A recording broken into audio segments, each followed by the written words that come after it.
Dear students, how are you? I hope आप खैरियत से होंगे। बेटा, जैसा कि हमने प्रीवियस लेक्चर में इस पोएम को यहाँ तक डिस्कस किया था, इन टाइमली स्लीप, कि जो फ्लावर्स हैं वो रात को अपने सही वक्त पर अपनी पेटल्स को बंद करते हैं, यानी अपनी आँखों को बंद करते हैं। तो आज हम स्टार्ट करेंगे लेट द वेस्ट विंड, यहाँ से चलते हैं पोएम की तरफ। Let the west wind sleep on the lake. In this line, the poet says that, oh dear the evening star, ए प्यारे शाम के सितारे, go on the lake, झील पे जाओ, and take some rest on that place, और वहाँ पे थोड़ा सा आराम करो। Speak silence, खामोशी से बोलिए। यहाँ से पोइट कह रहा है स्पीक साइलेंस, खामोशी के साथ बोलिए। यहाँ खामोशी के साथ बोलो। विद दाई ग्लिमरिंग आइस, अपनी चमकती धमकती आँखों के साथ। ग्लिमरिंग का मानी होता है ट्विंकल आइज़, चमकती आँखें, धमकती आँखें।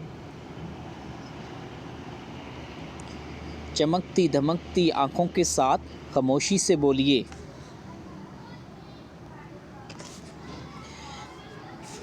And wash the dusk with silver. With silver mean bright rays, अपनी चमकती हुई किरणों से गर्दो गुबार को धो दीजिए। And wash the dusk with silver. Silver mean यानी कि चमकती हुई किरणों के साथ इस गर्दो गुबार को धो दीजिए। Soon, full soon, it means that very soon, बहुत ही जल्द। Dost thou withdraw, it means that the poet says that the evening star will set soon, बहुत ही जल्द गुरूब हो जाएगा। इवन इस लाइन को आप यूँ भी ट्रांसलेट कर सकते हैं, the poet says that the evening star will hide very soon, जो शाम का तारा है वो बहुत जल्द गुरूब हो जाएगा या छुप जाएगा। विड्रॉ का मानी है वापस लौटना या वापस आना या दस्तबरदार होना, पीछे हटना।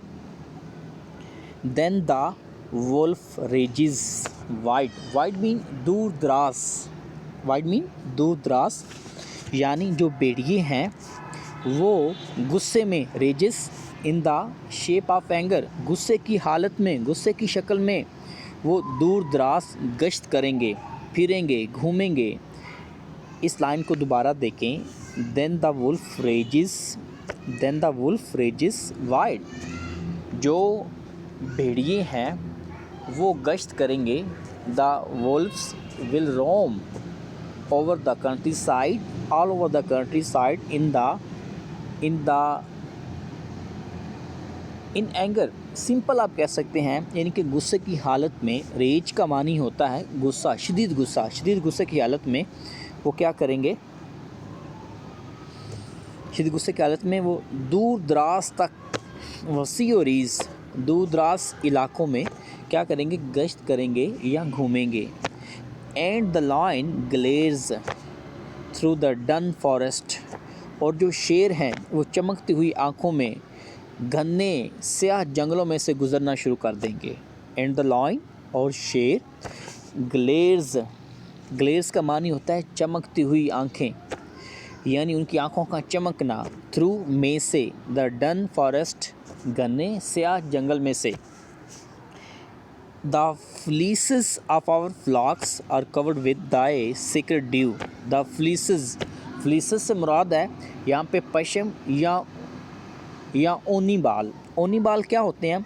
और फ्लॉक्स, हमारी जो भेड़ें हैं उनके रेवड़ों के जो ओनी बाल हैं या पश्म हैं वो तेरे मुक़द्दस शबनम के कतरों के साथ ढके हुए हैं। प्रोटेक्ट देम विद दाइन मीन अपने, तेरे इन्फ्लुएंस, अपने असर से उन्हें बचा लीजिए। किन से बचाना चाहता है यहाँ पे शायर? जो पीछे उसने बात की है लाइन की और उसके बाद वुल्व्स की, भेड़ियों की और शेरों की बात कह रहा है कि ए शाम के सितारे, उनको अपने असर और रसूख